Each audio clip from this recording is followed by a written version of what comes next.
What up, my people? ¿Qué pasa, mi gente? Welcome, bienvenidos to another episode, otro episodio de Hoy En Día TV. I'm your host and producer, Yessi Rodriguez. On this lovely day, yes, we are here, we are blessed, and we have another amazing show. And I'm going to bring on to the stage my amazing co-hosts. We have Nadine Barton, the other entrepreneur, and Dr. CC Andra, the actionist. Yes. Welcome, lovelies. How are you all? ¿Cómo están? Hello, how are you? It's a great day today. Absolutely, yes. Every day, every time we get together, you know, we have an amazing, impactful show. And I know today is going to be another one. It looks like we lost Cece. She probably had connection issues. But I heard, ma'am, that you had a pretty eventful weekend and week. So please fill us in. Listen, I wrapped at 2 a.m. this morning, and then the night before that, I wrapped at 12 a.m. So I'm exhausted, and needless to say, I'm going to be up at 6 a.m. again tomorrow. And so we filmed for like 15 hours last night, yesterday. Wow, really? Oh goodness, that's a long time. And usually on set, that can definitely happen. And it sounds like, because sometimes depending on the production or booking and depending on your role itself, you can be either backstage where you're holding or you're used, you know, to be filming. So it sounds like you had a busy day where you were filming most of the time. Absolutely. Yeah. Okay. And then you had the premiere of this past Saturday. How did that go? And then I had the premiere. Yes, I forgot about that. Oh my God. They said when you ask to be booked and busy, be careful what you ask for. Then we had a 2-in-1 premiere on Saturday, Dad in the Chairboat Well. That's the original name of the book of the guy who wrote the cheerleading book with his daughter. But the movie, they changed the name from Dad in the Chairboat to just Cheer Dad. And the other movie we did was 2023 World War III. So it was pretty eventful. That's so exciting. Woohoo. Yes. I saw you on the social media, on the red carpet and all that in your interview. So super exciting. You looked amazing. Oh, thank you. Thank you. But I'm exhausted. But you know what? That's a part of the journey. You got to take it all in, right? That is true. Yeah. That's right. Well, I'm definitely proud of you. You're doing amazing things. And I know you're in Georgia. And what's amazing too is that our special guest today is also in the film industry and is a SAG actor like you, but he is out in LA. Yes. So it's awesome because I'm SAG eligible, you're SAG, and then our guest is also SAG. So it's like, hey, we're moving on up. I love it. Yes. And Cece, how about you? How have you been? How's your week? Any updates? I know you recently had a boxing event that you had over the weekend, if I'm not mistaken. Yes, right? we did with I Coach and Teach Boxing Empowerment. I'm a collaborative partner with that organization, and we had an event for young men, young boys. It was pretty amazing. The name of the group is called Accelerating Men, and it's all boy related, which I'm excited because I have all boys. And so my little kiddo was able to sit in on it. They go from ages 10 to 18, though my kiddo is not 10 yet. They still let him sit in on it. And so it was pretty cool. And so they were just teaching and asking real questions, you know, about, you know, just life, because they come from all different various backgrounds. And so just kind of seeing how they're dealing with life. And, you know, these moms, some of the moms are single parents, some of them were 2-parent home, whatever the case, but just different backgrounds, and just really kind of seeing their future, setting their goals, right? Checking out their morals and their values, you know, so we can have good men, because there's going to be good women out there, and we want them to, you know, have good men in their lives to support them, and, you know, and be respectful and kind and all that. And so they had like a whole little sit down session for the first hour. And then for the second hour, the boys, they boxed. And I'm telling you, they were wore out. I bet they all slept good the next day. Going home, but they were boxing their little hearts out, and they were just motivated. And of course, you know, I'm a rah-rah. I'm like, yeah, let's go, cheerleader, you know. And so they were loving it. And then we actually got them into the ring. So I have some footage of them in the actual boxing ring, and they just thought they were champions, right? And they were going for what they knew, you know. And it was just so inspiring seeing these kids. And the cool thing is that the gentleman that started the nonprofit, He is an actual singer. He's a performer, and he performs with like big names, like really big names, all in Hollywood. And so I thought that was kind of cool. And so he hosts different events, but he's doing this giving back to the community. It is all Christian based, which I really love that. So you're having that foundation, which is super important. And then not only that, the kiddos, like once they were done, we had pizza and stuff for them. And, my kid, he was talking and making friends, which I thought was really nice. They were able to connect. Boys that graduate from the program, they go off to college and they do well. And they actually come back to volunteer, to give back. So it was just a beautiful weekend. And so, yeah, life is good. Life is lovely. And I was just so happy to be a part of all of that. Awesome. That sounds truly touching. Absolutely. You are motivating and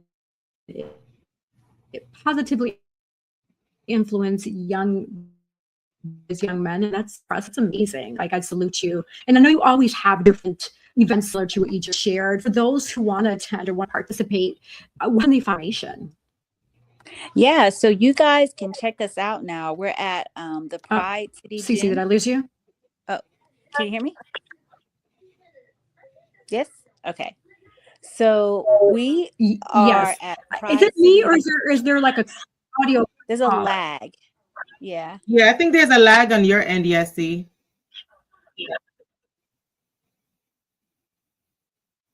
And it says I have 5 bars. I'm looking at my laptop. Yeah, I got full bars too. I'm not sure. But we're at Pride City Gym, which is in Garner. Okay. So we moved location. I'm sorry, go ahead, Cece. Yeah, we're in Pride City Gym, which is in Garner, North Carolina. We moved locations from Grit City, that was in Raleigh, out to Pride. And it's really nice. It's really amazing. And we have classes. This is for veterans. We really sponsor veterans and things of that nature and their family members. And so anyone can come out, veteran support givers, whomever, and they can attend a boxing class from Wednesdays from 2 to 3, and then on Saturdays from 12 to 2. And so you guys can come, your families, whomever, you guys can get a boxing lesson on. And our youngest is 4, and our oldest is all the way to 83. So this is for all people. This is for people with disabilities. We have people with Parkinson's. We have people, with all kinds of amputees, all kinds of disabilities. So everyone can get in. There's a place for everyone. And I think you all will really love it. So yeah, check us out either on Wednesdays from 2 to 3 or Saturdays from 12 to 2 at Pride City there in Garner, North Carolina. Awesome. Thank you for that update. Yes, there you go. For those who want to attend future events, Pride City in Garner, North Carolina. Very, very inspirational. And it helps the community, it helps the youth, it helps you all, right? Like Cece said, there's ranging from 4 all the way to 83. That's good. I mean, hey, you are never too young or too old to be in good health and good shape. So always definitely take care of yourself. Yes. And so we are 14 days into the new year, and a lot has happened. A lot has transpired. And every day is like a never a dull moment. And so with that in mind, we're definitely going to keep it positive, right? So I don't know if you all know, in light of our guest today, a lot about SAG, or Screen Actors Guild. And so with that, I'm going to share some high level information for those who don't know. This is an opportunity to be enlightened of what SAG is. So the Screen Actors Guild, now officially SAG-AFTRA, is a labor union that represents professional performers in film, television, commercials, streaming, radio, voiceover, and more. So at its core, the union protects performers' rights, pays, and working conditions, and negotiates contracts with studios and production companies so actors don't have to do that alone. So the key protections includes minimum pay rates, residuals, health and pension benefits, safe working conditions, and use of likeness and voiceover protections. Who it represents. So SAG-AFTRA covers performers across film and scripted TV, streaming platforms, including Netflix, Hulu, etc., commercials and industrials, voiceover and animation, video games, radio, and podcasting. Yes, this is growing now into podcasting too. Well, it sounds like, because that's the first I've heard of podcasting, but okay. So membership levels do vary. So non-union is early career open market. SAG eligible, SAG-E means that you've booked you're qualifying union work, but haven't joined yet, which is me. And the reason being is because I do get offered a lot of non-union roles. And so if you are a SAG member, you take a non-union role, that can be not so good for your career, right? You get fined. And so for actual SAG-AFTRA members, as full union member. So once you join, you generally must work union-only projects. There are limited exceptions. There is a cost to join. On average, the initiation fee does start at $3,000. It can be more, it can be less. And I observed this looking at different states, like Georgia compared to LA, et cetera. Also, there are annual dues. So base dues plus percentage of covered earnings. It's an investment, but one that often pays off once you're booked and busy, like Nadine is, right? And just like our guest we have on today. So why actors decide to join? So they want access to higher paying union only roles, are booking consistently and enough to justify the dues, want long-term career protection, need health insurance eligibility, and are ready to be treated as a professional at an industry level. Why some wait? Non-union work can be more plentiful early on. I agree. Union rules can limit flexibility if you're still building credits. Dues aren't worth it until you're booked regularly. All right, so the bottom line is that SAG-AFTRA isn't just a union, it's a career milestone. So joining signals that you're stepping into a professional tier of the industry with protection, standard, and collective power behind you. Also, fun fact, currently there are about 160,000 SAG-AFTRA union members. The number includes performers working across film and TV, streaming platforms, commercials, voiceover and animation, radio broadcast, and digital media. So it's definitely one of the largest entertainment unions in the world. And I know I've said a mouthful, so any questions, comments? I know, Nadine, you know more about this, but Cece, you hearing this, what are your thoughts about that? I think the dues are like super expensive, especially if you're not getting gigs and all that kind of stuff, and you're trying to, make your way out there. But I did not know that it covered voiceover actors and stuff like that. So I think that's really cool because the genre is a wide span in the genre, not just like actors, but you're doing like the whole, I guess voiceover there is acting, but you're not like on the big screen, it's just your voice that they're using. So that's kind of cool. And it is nice to see that you do get some, healthcare benefits and things of that nature. I just don't know if I think they could have more benefits if you're paying that kind of money with just the current stuff that they have. That's a pretty, big piece of change. And so, with the non-union and stuff like that, like you were saying, they get more gigs and things of that nature. So I don't know. I don't know if that's something that I would actually invest in, just because I don't think the benefits really like just hearing what you just read, it really just kind of would lull me in to be like, oh, this is going to be great for my career. You know what I'm saying? I don't know. I think there's just some pros and cons to that, kind of just as to where you're at within the acting field. But I just don't think there's enough benefits there to substantiate or, that cost to be a member. Yeah, no, good point. I didn't read also that there are actually biannual dues as well. This means that members pay dues twice a year in addition to your initiation fee. So you are right. If you're not really booking heavily and let's say you go 6 months and you're dry, you still have to pay the biannual due regardless. So that is a good point. Now, we do have Nadine who did decide to join. And we do have our special guest who is also a SAG-AFTRA union member. So just want to hear from Nadine. What motivated you to become SAG, Nadine? Well, because, growing up, I've always wanted to do acting. Despite the fact that I joined the Navy, I did drama class in high school. But when the opportunity presented itself and I'm now retired from the Navy, I said, I'm going to do this and I'm going to make this like a second career. I'm not going to say I'm going to be big, this big super celebrity or whatever, but this is what I'm passionate about now. And I think that if this is what I want to do versus just doing background, this is going to be beneficial in the long run, despite the fact that, I'm already getting medical through my retirement. That's not, some people it's beneficial for them if they don't have that benefit. So I don't need that portion of it, but there still a lot of benefits if you go on the website and see what it, represents and what it offers to you. But if this is something that you want to do on the back end as a second career or as a career as an actor, I think it's beneficial because working a lot of the non-unions, since I've started this and I've done a few films, they don't pay anything, or they just present to you IMDb credit. But if you're serious about your career in acting, then going SAG is beneficial despite of, you know, the strike or whatever is going on. And then they also give you an option to pay monthly, so you're not putting that, you know, big chunk of change up front. Okay, got it. Good to know. Very helpful. So yeah, as you both stated, there are pros and cons to both, right? It's just at the end of the day, how you want to approach your career.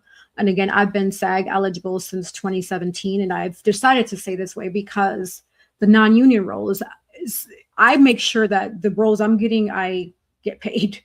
Like, I'm not going to do a booking that's not going to pay regardless, right?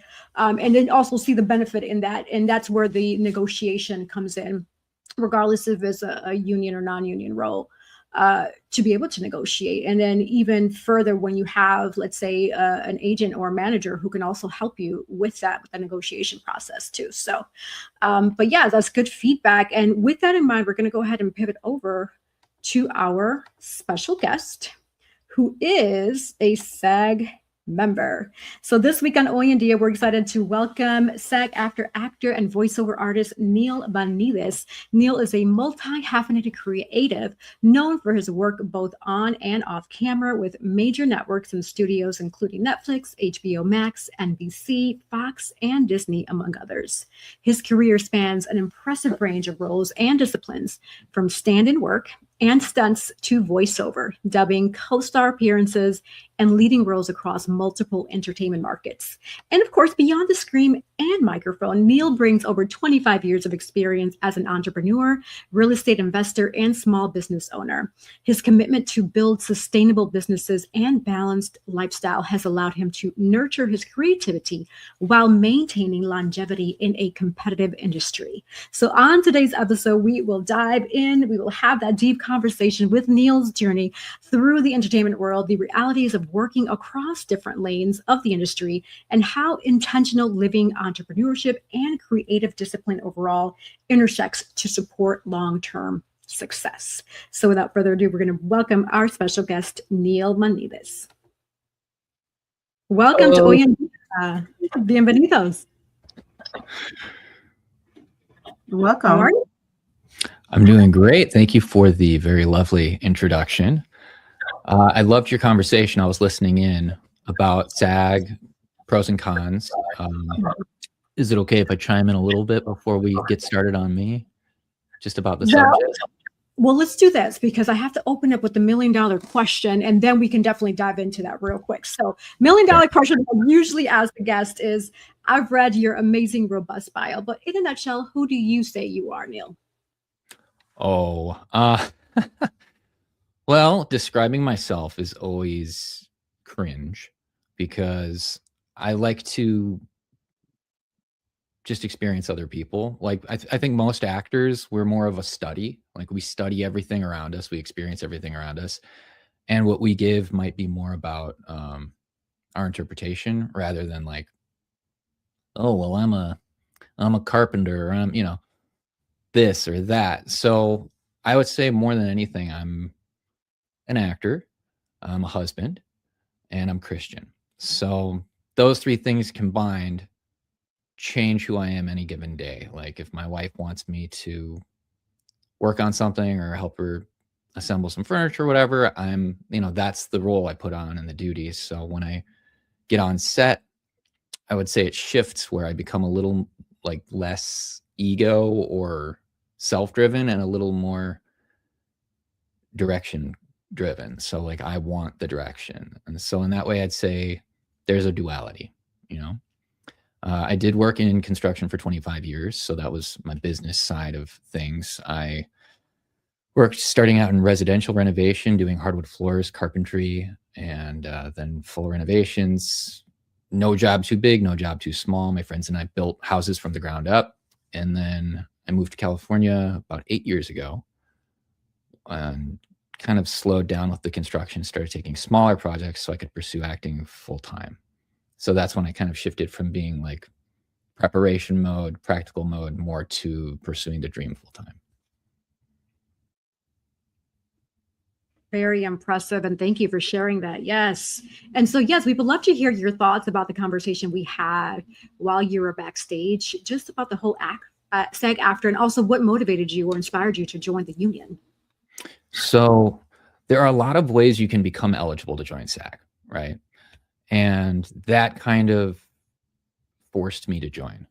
So if you work on SAG productions more than, I think it's 3 times, or if it's a smaller role, they allow more, maybe 50 times back in the day. Like if you're just doing background, they'd let you do more. But once you're like on camera and you're noticeable, you're featured, they try to get you 2 or 3 times, and then you become OK 30, and then SAG must join. And so OK 30 means like you got 30 days before you have to join, but you can still work on projects in the interim. And then must join means like it's time to sign up, join, or you're never going to be allowed in and we're going to ban you. So I worked on a couple TV shows, just doing little bits here and there in Chicago before I moved to California. And then I was given a great opportunity to star in some Christian films, and they were SAG. So even though I wasn't SAG yet, I was SAG eligible, like Yessie. And so they gave me the role, and I got to, star in these 2 feature, well, I think one's a feature and one's technically a short, but these 2 films, which then made me must join. So I had to join. It was nerve-wracking though. Like if you're non-union and you're getting, like I was getting 4 gigs a week.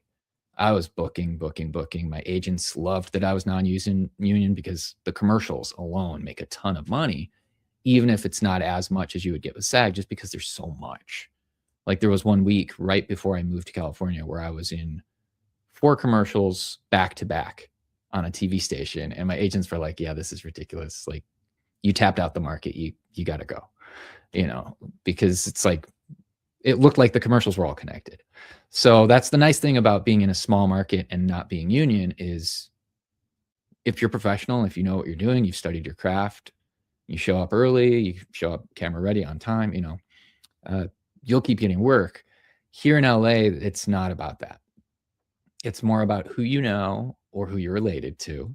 And so once you join SAG, you go from being able to get work based on your abilities and your reel and your resume and your training to nobody cares. Chris Hemsworth's competing with you, So like I've had a couple auditions I did where the director messaged me right afterwards and they're like, hey, that was really great. We really loved it. It was amazing.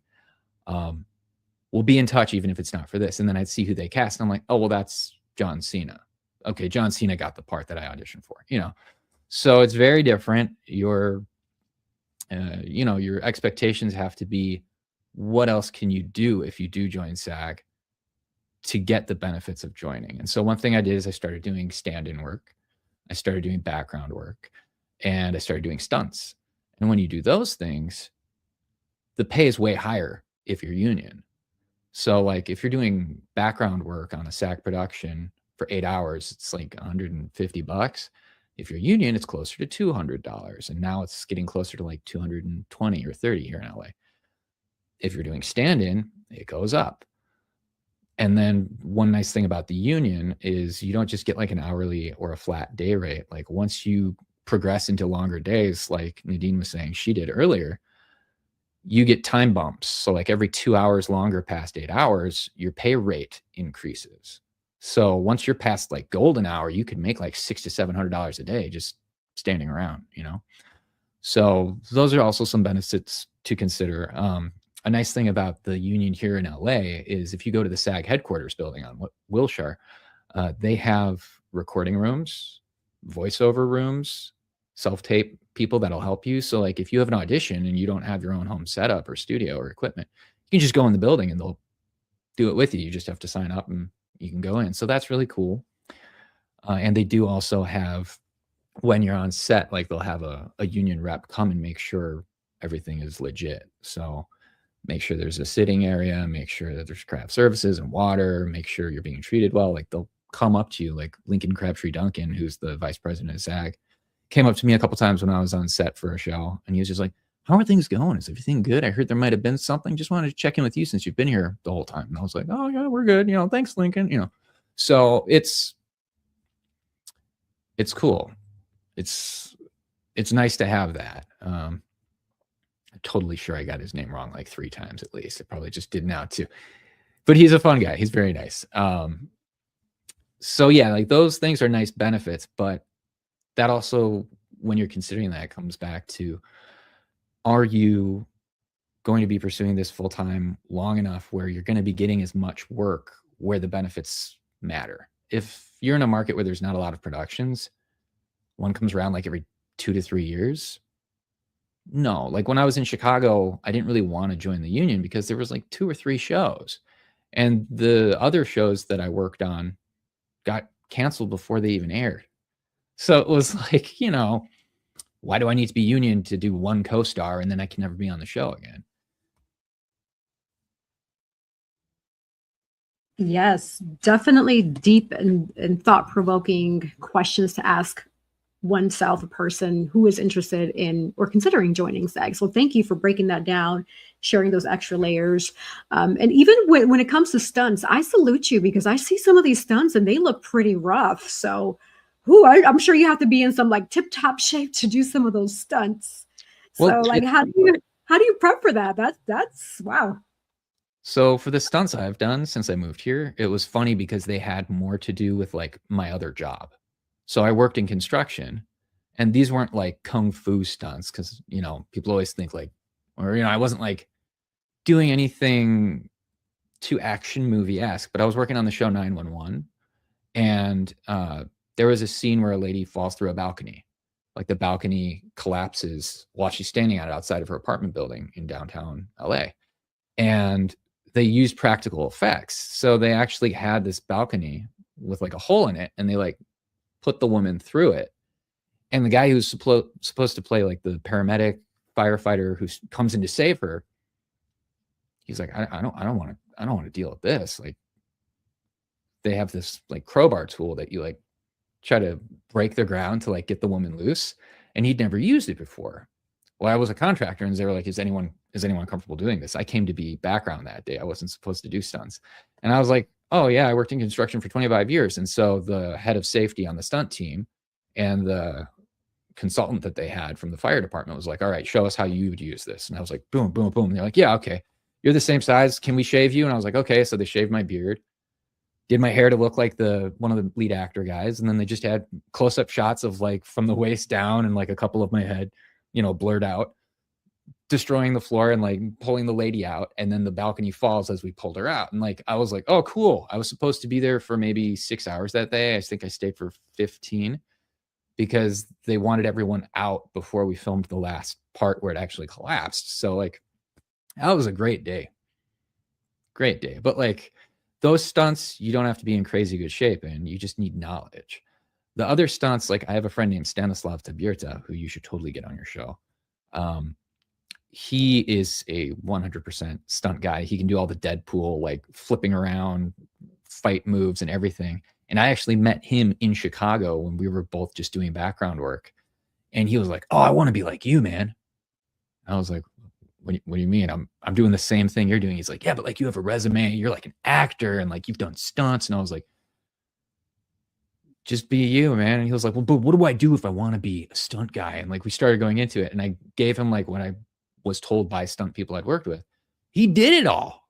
Like he did every single step, moved to LA, pursued it, had his side career, and now he's a stunt guy. And so it's like, that's what I like to see about people making it and breaking into the industry. It's not so much about if you can do it, it's about your pursuit, how serious and committed you are, how dedicated you are, and how disciplined you're going to be to yourself. It's easy to be critical of other people. Can you be critical of yourself and say, I got to work on this, I got to cut that out? So that's been huge.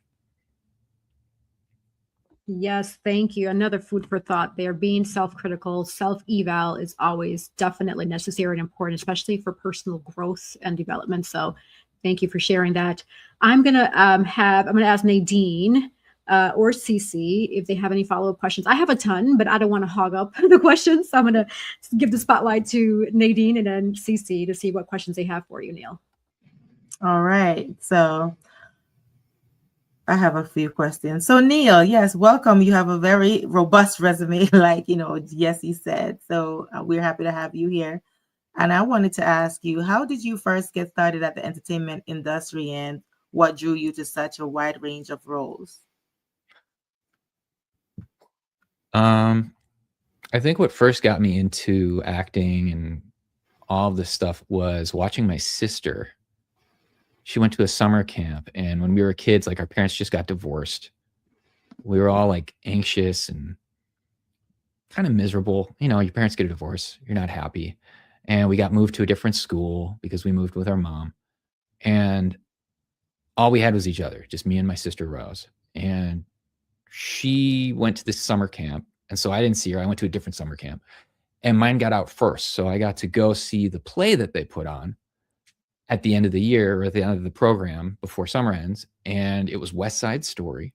And she was Bernardo. And they like drew a goatee on her and everything. She's just this tiny little Greek girl. And she's like, Maria, you know, so it was hilarious. And I never saw my sister so lit up and so energized and just so free. And so I saw that, and I love my sister to pieces. Like, I wouldn't be here today if it weren't for her. So seeing her get to be elevated like that, and seeing her get to be free and joyful, and just the way she was interacting with everyone, the way they were interacting with her, I was like, oh my God, this is amazing. And so I started wanting to do little plays and little stuff with her. And she's like, oh, well, you got to memorize the lines. You got to do this. And so as soon as I started high school, I jumped in. They had a really nice theater department where I went in Whitefish Bay High School. And the guy running it was the most patient man in the world, John Coleman. And he would sit with us because, you know, in high school, everyone wants to be in the play if they're into that sort of thing. But no one wants to like rehearse and memorize their lines. So it started out with him just being a great mentor. They had a mass communications program, which is like editing film and digital media. And then I met Yessie because I got recruited to be on Teen Forum, the TV show we were on back when we were kids. And so I was just like, I'm in. I'm going to do it, man. Like, I can do this. And nothing convinces you that you can do something as much as challenging yourself to do the rough parts. Like, I remember one time I had to do an interview about, it was for FACT, Fight Against Corporate Tobacco was the campaign back then. And they're like, all right, you got to wake up 4:30 in the morning, go get all the supplies. We're going to meet you outside of this building. You're going to do the interview, wear a coat. It's going to be like 40 degrees out because we were in Wisconsin. And so it was freezing cold at like 5 a.m. and I'm doing this interview and I'm just like, yeah, back to you, you know, or whatever. And I'm like a sophomore in high school, but it worked. And I was like, wow, I just did that. Like, it's never going to get worse than that. It did. It gets worse than that. Not the show particularly, just in general, when you're doing anything you love, there's always going to be challenges. But that actually made me want to do it more because I was like, oh, this challenged me. And I met the challenge, and now I feel better, and now I want to do more, you know. Oh, thank you. That's awesome. So I have another one. I didn't, this is great to know. I didn't know you and Yessie, you guys worked together when you guys were younger. Oh, That's yeah. amazing. Wow. Okay, so my next question is, what advice would you give creatives looking to build longevity in such a competitive industry? I would say longevity in anything has to do with how seriously you keep your word to yourself. So I guess to break it down, it would be, do you really want it? Do you think you want it? Do you just want what you think it'll provide? Because like, I've worked in projects and on productions and done stuff because I was like, oh, I just got to keep working. No, it's the wrong reason to do it. You have to love it, and you have to be willing to be what the job demands of you. And so if you want to be honest with yourself and keep your promises to yourself, you have to say, like, before every project, sit down with yourself and have like a mental pep talk.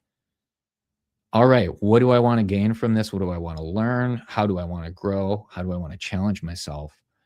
And what habits do I need to break?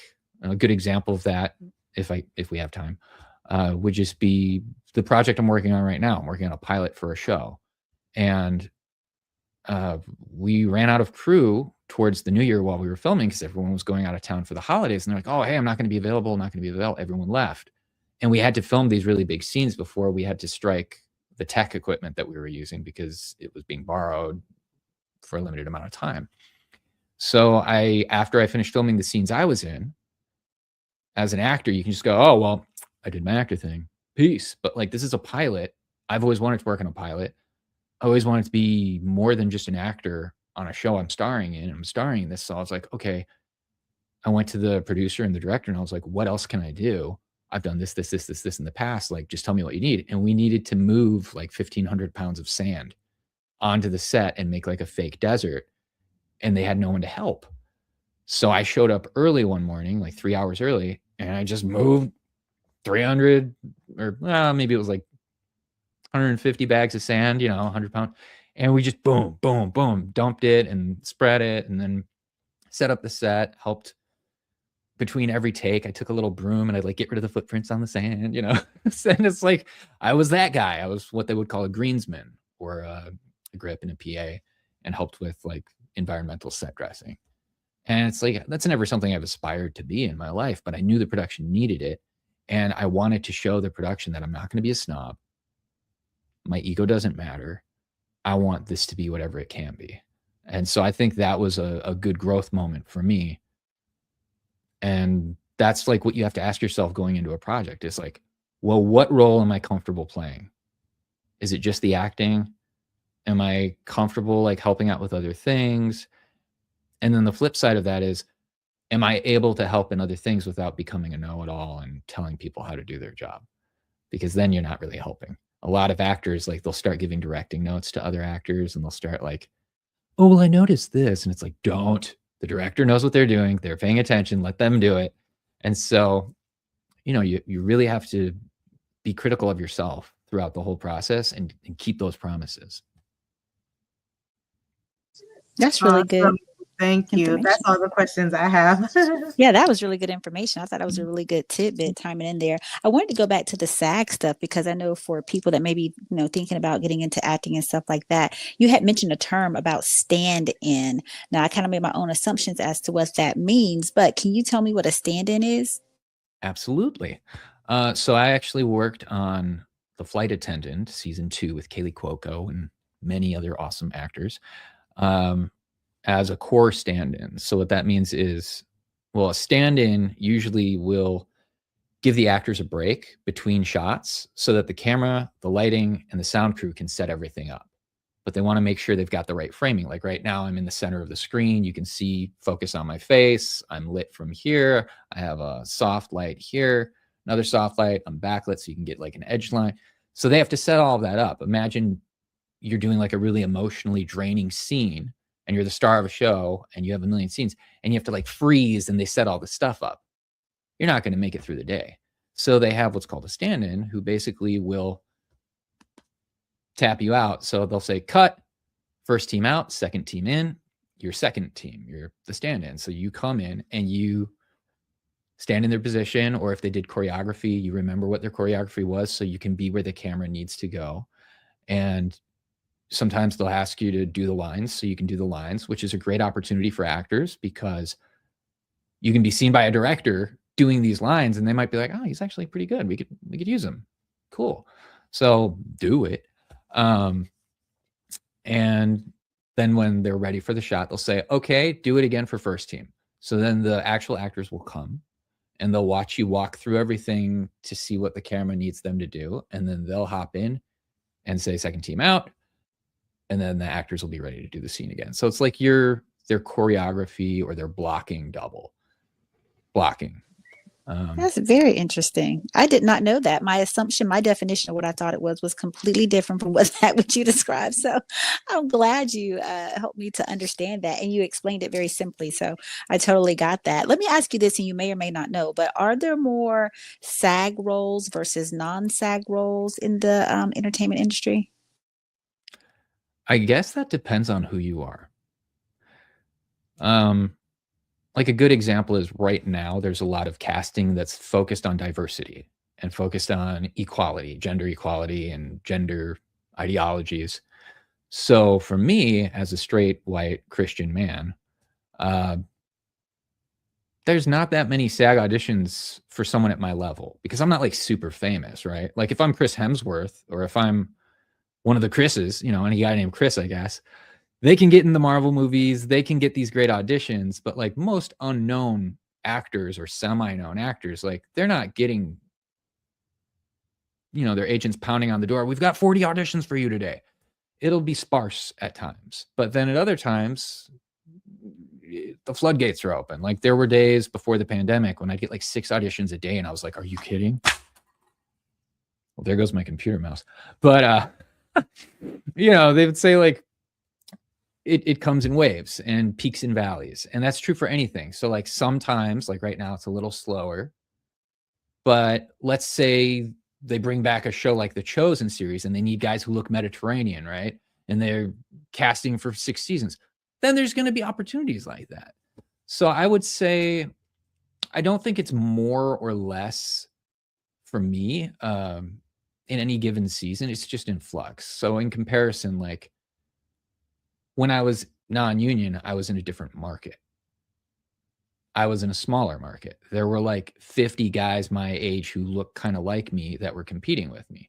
I moved to LA and joined the union. And as Jesse said, there are 160,000 members in SAG who are all saying, yeah, I'm willing to travel. I'll submit for that. I could be a local hire and stay on my friend's couch. So my competition just increased exponentially, So there might be the same amount of work, but there's no way to know because the casting offices are only going to accept like maybe 100 to 300 submissions. Great information. Great information. And then my last question, I guess, about the whole SAG thing is like, can non-SAG personnel work SAG or vice versa? Yeah. So there's something called a Taft-Hartley agreement, which is a contract you sign allowing you, I believe you can do 2. And if you do a 3rd one, you have to join. And that kind of goes back to what I was saying before about OK 30 and then must join status. So if you sign a Taft-Hartley, it means you're non-union, but you can work on a union production. And they'll basically pay you the union rates because the union is protecting that. Even though you're not in the union, you still get the benefits. So it's pretty cool, but you can't do it indefinitely. You can do it a few times and then they catch up and they're like, hey, you keep working SAG stuff. Like you have to pay the union because we got you the rate and like we got you all the protections you had on set and you're taking work away from our members. So join us, Interesting. I'm glad you explained that because it seems like at some point you're going to have to, if you're doing well enough, you're going to have to join it. I don't like that part. I don't like being forced into anything. And so because it's almost kind of sound like a money grab too, but I do know they're providing, some benefits. But my other question is, how do you handle like when you first start getting into everything and maybe you're really super excited about a role and you didn't get that role? How did you handle it then as compared to how you handle it now? What are some tips that you can give personnel? Because sometimes, that be that thing that you really, really want, you don't get and you're like completely devastated. So what are your differences in how you handle it then as to how you handle it now? Well, when I started out and I started getting really cool auditions for the first time, I was overwhelmed and terrified. Like, I think I had an audition for Aladdin, for Disney's Aladdin, to be Aladdin, and I was so nervous, I sucked. And so that wasn't even about getting it or not. It was just about the yips, you got the yips. You get so in your head, and that changes with discipline, practice, and your technique. And so that's part of it. So until I really figured out how to prepare in a way that like you're not in your head as much, I was getting super nervous and super emotionally invested in like, oh, I got to get this. But then I moved to LA where the opportunities were even bigger, right? And I had an audition for the Fast and the Furious franchise. And I got a call back and I was pinned. And my agent was like, oh my God, this is it. You're going to be, And I was like, stop telling me, like, just let me do my thing. Just let me do the audition. And you could tell me like afterwards. And when I didn't get that, which it took forever to find out, like sometimes they forget to tell you, oh, we unpinned you. oh, you're not being held for the part anymore. And so like when you find that out, you know, you're on cloud 9 for like the whole time until you find out. And so there is like a lesson to be learned, I guess. What I used to do when I would find out I didn't get something I really wanted is I would go to like a little coffee shop and get something really rich, like tiramisu or cheesecake or pumpkin pie, you know, and I'd eat it very slowly. And with every bite, like convince myself like, all right, what's next? What's next? What's next? Because if you're just sitting there feeling sorry for yourself for having an awesome opportunity that like, so what, it didn't work out, that's stupid. But then I started also, once I moved here, adding to it with, okay, what good came of this that I need to keep in my mind?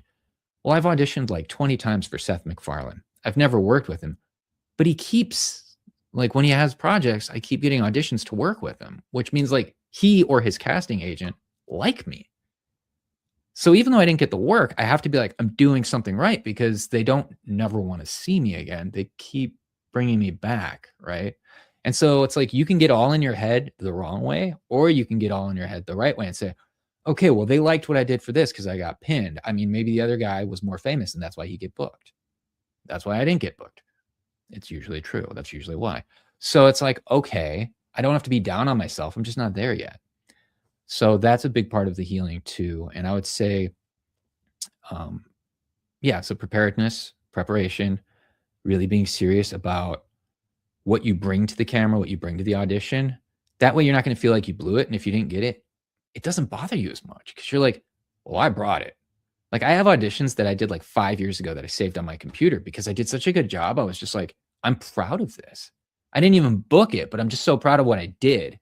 And that's what you need to bring into it. Wow. Great insight, good perspective. It's all about mind over matter and how you see your blessings. So great feedback, and thank you for that. We're actually going to jump over to a quick sponsor break. So don't go anywhere. We will be right back. A bold builder of people, purpose, and platforms, Girls with Gigs helps high performers and those desiring to achieve more shift mindsets and activate purpose. Whether it's career or leadership development, personal branding, or knowing your worth, in the job market, transformation has never been closer, because this is where purpose meets action and dreams become destiny. Book your free consultation today at www.girlswithgigs.com. At Cab Zenza, we believe beauty is a ritual, not just a routine. Rooted in intention and inspired by nature, our skincare is crafted to nourish more than just the skin. It nourishes the spirit. Every jar is made with purpose. Because when you flourish inside, it shows on the outside. Cab Zenza's isn't skincare, soul care. From the moment that I put this Cab Zenza on my skin, it feels most amazing. As you can see, it has your skin glistening, it's moisturizing. You too should get Cab Zenza. Luxurious body butters. Yes, big shout out to both of our sponsors. So if you are looking to find your purpose because you don't know your purpose, definitely reach out to Dr. C. Andra, the Actionist with Inspire for Purpose and Girls with Gigs, and she will definitely help you get on track with that, helping to find your purpose. And also, it is winter. And even if it's not winter somewhere around the world, I do understand there might be a different climate. But what I am trying to say is don't walk around with dry skin. You got to hydrate the largest organ in our body, our skin. So Cab Zenza is a way to go. Make that investment and your skin will definitely be happy and smiling at you. So, hey, order yours today. All right, going back into our juicy, amazing conversation with the super talented Neil. So fun fact, Neil and I actually are both part of Strive Media Institute. So shout out to Matthew Johnson, the visionary of Teen Forum, Gumbo TV, all the amazing things that Neil and I were able to do in high school. And it was a blessing. It was a great opportunity for both of us. We got so much exposure, especially to the world of film and editing and being hosts and producers and just everything. It was just amazing. So I definitely pray that someone in the world or even in the nation does another program similar to that, which I'm sure that probably does exist. I just don't know about it. But hey, who knows? Because that really helped me, my life, and I know it definitely helped Neil's life. So shout out to Matthew Johnson, the visionary of Strive Media Institute. Yes. All right. And so pivoting over to the questions that I have for you, Neil, because I've been patiently waiting. My two co-hosts have done amazing with asking these deep, thought-provoking questions, and you've done remarkable with answering them very eloquently. So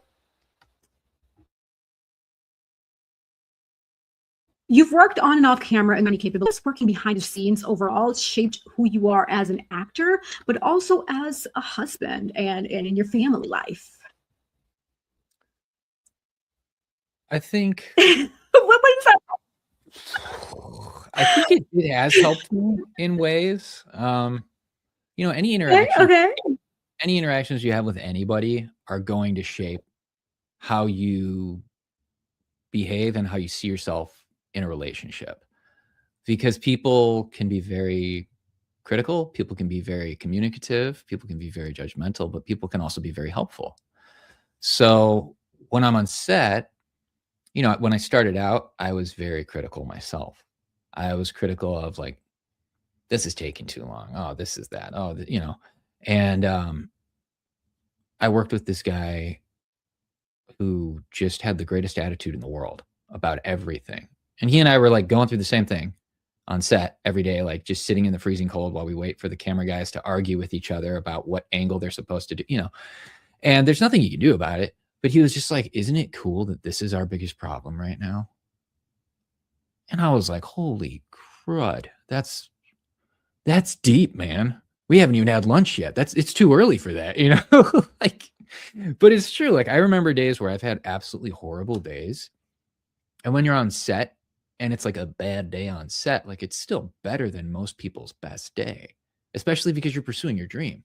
So that kind of opened up my eyes.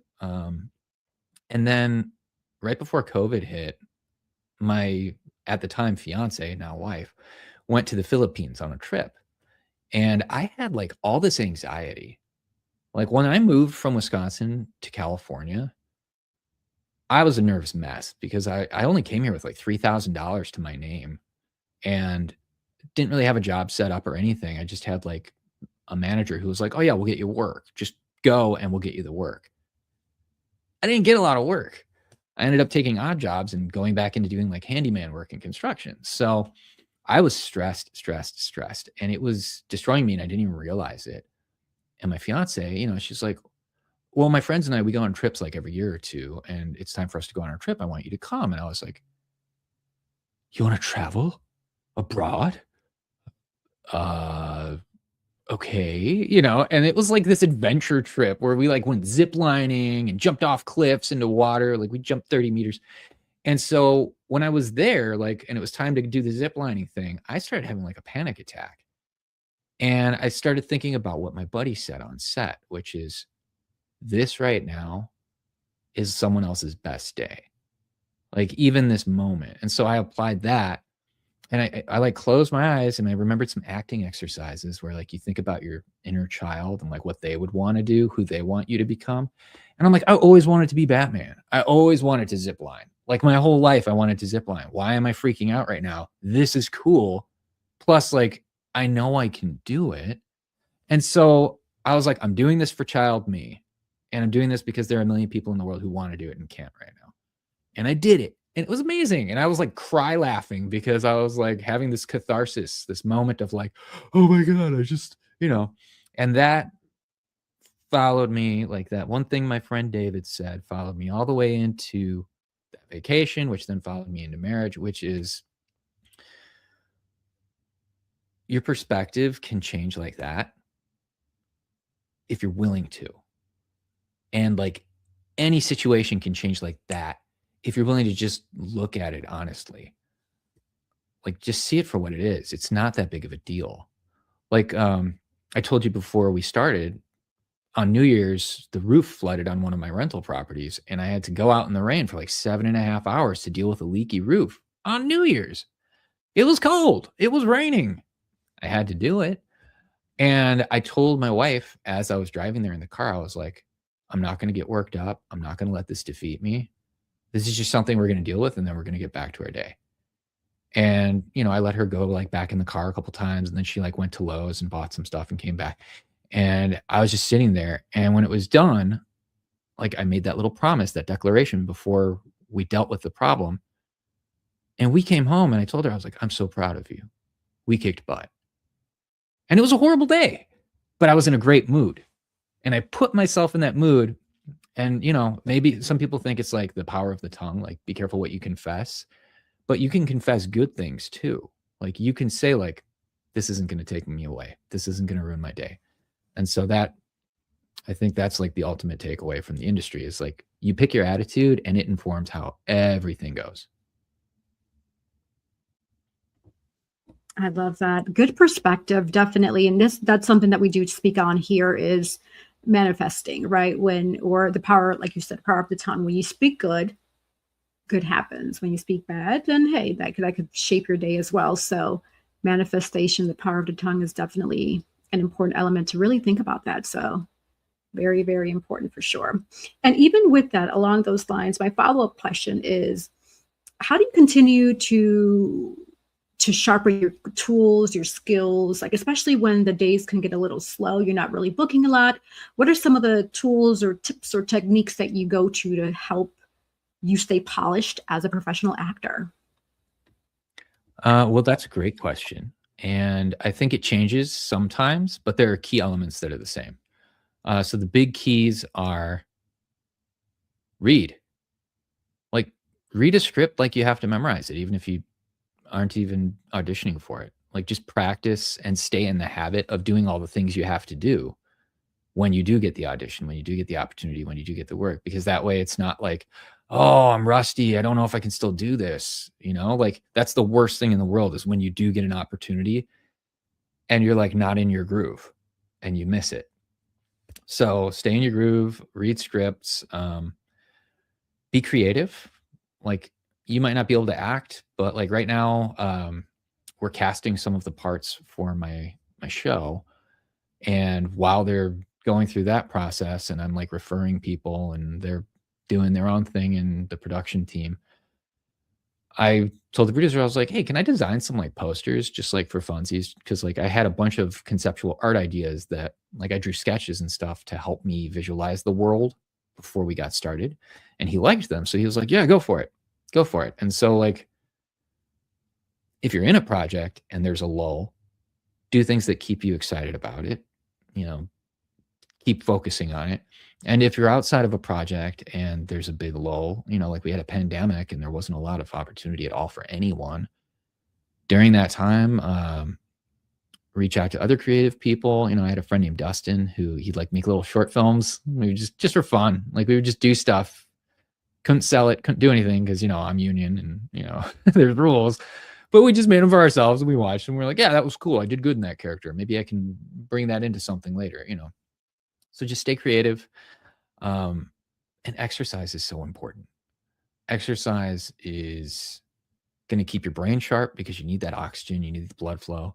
It's going to keep your body from getting stressed out or overwhelmed. It's really good for burning off cortisol, which is what we all produce when we have high stress levels. So just work out, even if you're not like lifting heavy, just do things that get your heart pumping blood and oxygenating your system. And as far as food goes, maybe not too many fried foods, you know. What you put in your body produces the energy that you have for the rest of the day. So like blueberries or blackberries, those are amazing. One thing I really love is cashews. Like if you get tired really quick, keep some cashews in like a bag, just bring them with you. If you're struggling financially and you gotta stay bulked or, you know, get big or have energy, hard-boiled eggs, they're not expensive. You know, 2 hard-boiled eggs is 12 grams of protein. You know, it's good. You start your day with protein, you put the right things in your body, you keep the wrong things out. Like I don't drink alcohol a lot. I think maybe like once or twice a year, I'll have like a drink. Then when stuff comes your way, you're ready. You don't want to be hungover and get the opportunity of a lifetime and pass it up because you keep having to throw up, you know, like we're adults. Don't do it. Yeah, no, good perspective. And thank you for sharing that feedback. I do have one final question, but before I ask mine, I'm going to see Nadine. Do you have any additional questions you would like to ask Neil? No, I don't have any additional questions, but the projects that I worked on and how I got my SAG eligibility was on, that I worked on last night rather, and how I got my SAG eligibility was the Taft. And you had mentioned something about, if I'm not mistaken, about the pay for the background and with this Taft-Hartley with the union and non-union. So if you work on a Taft-Hartley, isn't it the same pay if you're union and non-union if it's on the Taft-Hartley project? I believe it depends on the size of the budget and the length of the project. So like if it's a feature film, I do believe they're supposed to pay you more. It's not that big of a difference though. Honestly, if you're doing background, it's gonna be like $30, $40. But the real benefit there is going to be what they have on set for you, like craft services, meals provided, places to sit. Like you're not doing a union project and there's no Taft-Hartley or anything. It's all non-union. I've had to like sit in the back seat of a car in the freezing cold. The car was off for hours while we were filming and never got paid, never got credit. You know, it's like there's protections. So that's the big benefit there for me. But yeah, with Taft-Hartley, I do believe there are different allowances. Also, one thing they added as far as SAG coverage goes is verticals. There's all these phone shows that people are making now. So if you're doing a vertical series, they now have a SAG contract for that too. So you wouldn't be excluded from being able to do those if you did anything. Awesome, good to know. Yeah, but they fed us well though. They did feed us very well. Good, crafty. That is awesome. Yes. And Neil, just as a heads up, on my end, it shows you frozen. Nadine, do you see him frozen or is it just me? It's weird. I see that too. Let me check something really quick. Yeah, and it was kind of lag, like the conversation. Gotcha. Okay, thank you. See, this is what happens every time we have a juicy, deep, thought-provoking conversation. It's like the universe, for some reason, tries to the negative energy tries to step in. But guess what? Nope, not today. Bye. We're going to rebuke anything negative. Woo, woo, woo, woo. Bye. Mm-hmm. Hold on. All right, CC. Yeah, go ahead. I'm trying to get Did it you to say something? Am I still frozen on your end? You are still on my end, but we can still hear you, which is fine. Yeah, we can still hear you. Give me a second. Yeah, absolutely. Wow, while Neil works on that, this is some really deep, good conversation, especially for those who are looking to get serious about the acting industry, right? There's good days, like Neil said, there's bad days. And even Nadine, you've experienced that good and bad. I've experienced that good and the bad. It's just one of those things where it's like perspective, right? This is a blessing. You're doing something that many, I'm sure, want to do. They just don't have the courage to do it or don't know how to step up to say, hey, I'm ready to take this on. And it is going to be a challenge. It's not going to be easy. There's a lot that you have to give of yourself emotionally, physically, time, right? Time-wise, there's a lot that you have to give to yourself. But it's one of those things where, depending on your perspective and where you see yourself, it can be very rewarding. And so overall, I salute all of us who are in this journey together. Now, Cece, who's joining the acting community, we started our coaching session recently, and she did amazing. And she's going to be part of another one of our productions coming up with Collective Visions. So it's going to be another one on the way. We got to stay tuned for Cece coming up. Yes. But Cece, spotlighting you, any additional questions that you have for Neil? No, just want to really say, I've just so appreciated you being on with us here at Hoy En Día TV. You're just a breath of fresh air, and just loving your perspective and seeing how you handle life, right? And how, the other gentleman you had the conversation, he was like, this might be our worst day, but it's somebody else's best day. And I love that. Like that that for the new year, like I'm taking that all in, right? I'm just taking that all in because that's how God wants us to see everything, you know? And so I so appreciate that so much. And I just thank you for your wealth of knowledge, right? And able to explain, you know, a little bit more about this entire industry. I know, just as Jesse was saying, it could be very challenging. It could be, you know, just a lot of adversities and things like that, that, you know, you have to face within the industry because, again, right, people knowing people and that kind of stuff, the whole nepotism of it all, you know, that can always, you know, be a big factor. But, you know, you were just a breath of fresh air on tonight, and we just appreciate you so much. The conversation is amazing. We definitely got to have him back for a part 2. Yes, you already know. So and bring on your friend too, the gentleman that you said we should have on. We will be happy to have him as well. So this has been amazing, and just want to just take my hat off to you and say continue keeping on. I love the fact you know, that you love filming the Christian movies and things of that nature. I want there to be more of that, right? Because our world is hurting and it's needed. People need to see good films, right, that give you hope and inspire and help push you forward and stuff. So I love that. So again, congratulations, and we're so happy that you took some time out of your busy evening to spend here with us on Hoy En Día TV. Thank you. Beautifully said. Yes. Yes. We are almost coming to an end, but there's still a little bit left in the show. So don't go anywhere just yet. My follow-up question is regarding, well, I actually have 2. I know earlier I said I had 1, but I have 2 actually. So what mistakes do you see actors making repeatedly that could be avoided with better information or even the mindset? I know you mentioned earlier about the whole power of the tongue mentality, but from an actual acting technique perspective, what are some of the things you do see when you work with others? Well, for men, the biggest mistake every guy makes is he tries to be cool or he tries to be sexy.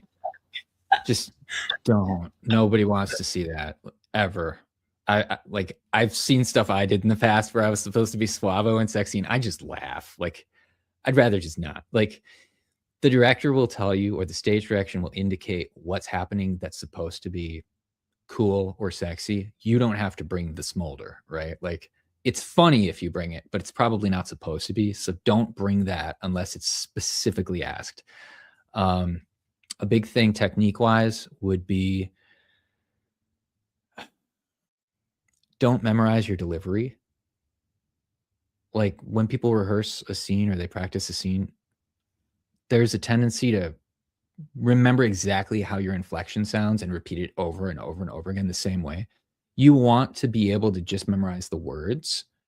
And the best way to do that would be go over the lines, doing different stuff in different parts of the day, different places, when you're in a different mood, and just focus on the lines and not how you're going to say them, because you'll accidentally find the best delivery.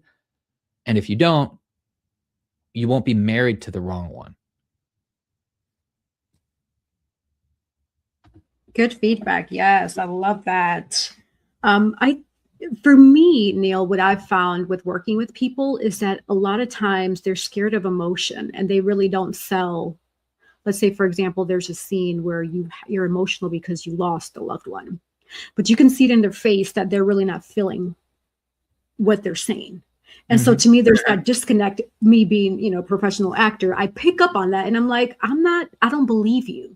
And so that's one of the things with me is like a person says they want to act and they want to do this, but it's like you have to pour your heart, your soul, everything into this character, because we as the viewer need to believe the delivery that you are providing, right? And so I would say, going along the lines of what you've shared, which have been amazing, that's amazing feedback, and I appreciate that. Also, the emotion and the delivery, I've noticed a lot of actors tend to lack that.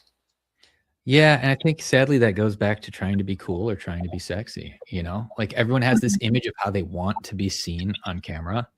Right. And you got booked because the director, the casting directors saw what they want you to look like. Like, they're gonna get you to do what you want. Like, look at David Harbour, right?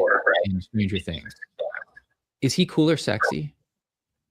No, he's Hopper. You know, he's like, drive, Joyce, drive. Like, there's nothing cool or sexy about it, but it's burned in my mind forever after watching the end of Stranger Things, right? So it's like, you want the audience to feel. You don't need them to admire. And a really good way to access your emotions if you're struggling, if you're an actor and you're trying to get to your emotions, don't try to show how you're feeling. Try to hold it back. Let it creep out because you're actually thinking about it. So this is more method acting. It's not, it's not so much a plastiques or an outward in technique, but this is more method. But what you do is you think about the circumstances, and if you have something personal you can draw from, you draw from it, and you keep thinking about that. And you need to have your lines down because you can't think about your lines and be thinking about something that's going to get you to respond emotionally at the same time. So learn your lines and then do the work. Do this exercise where you're working through trying to suppress whatever the feeling is. Because I promise you, if you have lines, the more you talk while you're trying to hide emotion, you're going to break. Your emotion's going to come out and everyone's going to see it. Did I freeze again? You did, but it's okay. It's all good. We can hear you, and that's what matters. But we are going to start pivoting over into our last minute words. So what this means, last minute words, is we're going to do a little round robin where we're going to have Nadine start first. Cece, you go second. Neil, you go third, and I'll go last. And pretty much is an opportunity for you to share with the viewers and listeners how they can find you, follow you, if you have any projects coming up, if you have a favorite quote that you want to share, pretty much anything that comes to your mind with regards to the last minute words. So Nadine, please lead us into this process. Yes, so as you guys know, I'm Nadine Barton, Nadine the author. You can find me on Instagram at Nadia B_1202, NADIAB_1202, and www.NadineBarton, my name as it is on the screen.com, if you want to take a look at some of my books, and also at cabzenza.com for my body butter, CABZENZAH.com. And like I always say, life is 10% of what happens to you and 90% of how you react to it. So think about what you have to say before saying it, and treat others kind. Excuse me. Fantastic. Loving it. So, hey, I'm your girl, Sandra, the Actions with Inspire for Purpose and Girls with Gig. You can too find me at www.inspireforpurpose.com or girlswithgigs.com, and I'll be happy to work with you, inspiring your purpose. My quote is to remember nothing positive ever came from negative thinking. So always keep a positive mindset. And with that, you will be changing lives all around the world.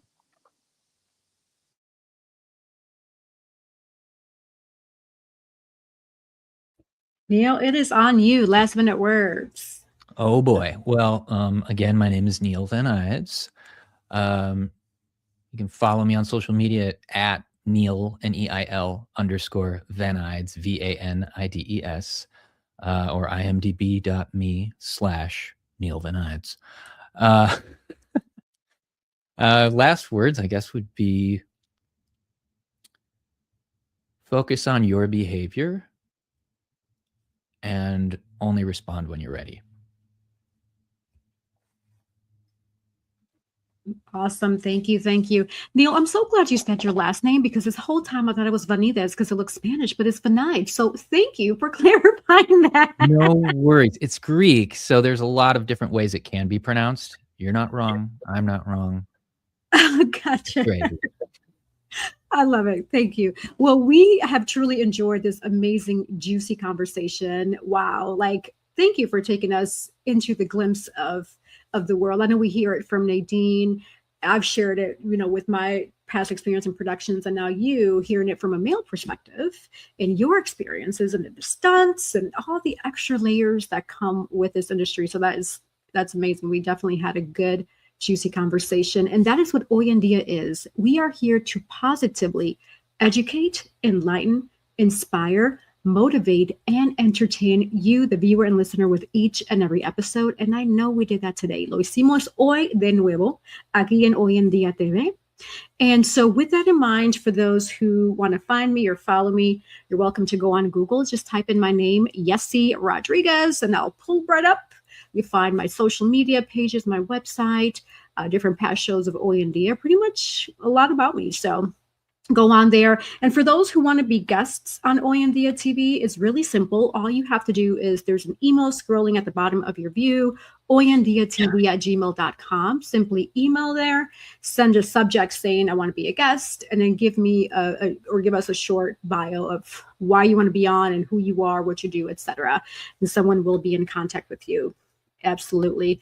And also thank you for the viewers and listeners. We do have 2 more sponsors that we need to highlight, so don't go anywhere. We'll be right back. Sponsored by Collective Wear, available at www.yessierodriguez.com/shop and myrod-enterprise.com/shop.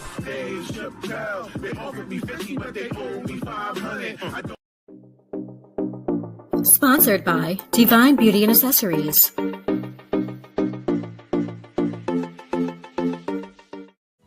Watch Hoy En Día TV, Thursday, 7:30 p.m. That's right. Thursday, 7:30 p.m. We are here live with Hoy En Día TV and reruns Sundays, 7:30 p.m.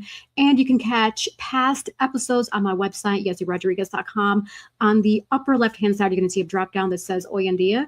And so all you have to do is there, you're going to see the different areas that you can find the podcast. Just click on one of those, whether it be RSS, Apple Music, Spotify, Amazon Music, Samsung, just a bunch of them, whole list. Just go on there and catch past episodes of Hoy En Día TV. But without further ado, that's all we have for you. I mean, hey, thank you for being here with us. Neil, we definitely have to have you on for a part 2 this year. And for you all, thank you again. Until next time.